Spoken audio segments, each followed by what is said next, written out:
शहाबुद्दीन जी अमर रहे। आप सब लोग मेरे साथ नारा लगाइए, शहाबुद्दीन जी अमर रहे। सही बात है तेजस्वी बाबू, इसलिए बिहार की जनता कभी भूल ही नहीं पाई।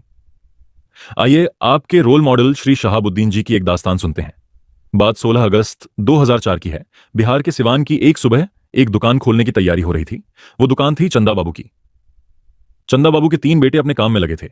तभी कुख्यात बाहुबली शहाबुद्दीन के गुंडे हाथों में हथियार लेके आते हैं और दुकान को घेर लेते हैं और बड़े बेटे सतीश से 2 लाख की रंगदारी मांगते हैं। इनकार करने पे ये गुंडे सतीश को बेरहमी से पीटने लगते हैं। इस पे छोटा भाई रोशन दुकान से तेजाब की बोतल उठा लाया और गुंडों को डराने लगा। तेजाब की कुछ छींटें गुंडों पर भी गिर जाती हैं। यह देखकर पहले तो ये गुंडे मौके से फरार हो जाते हैं।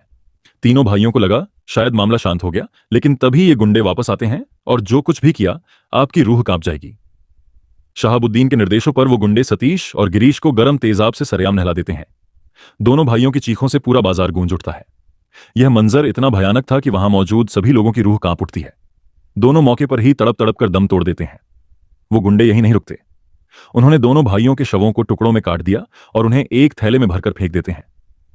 यह खबर पटना में बैठे उनके पिता चंदा बाबू तक पहुंची कि 2 बेटों की हत्या हो चुकी है।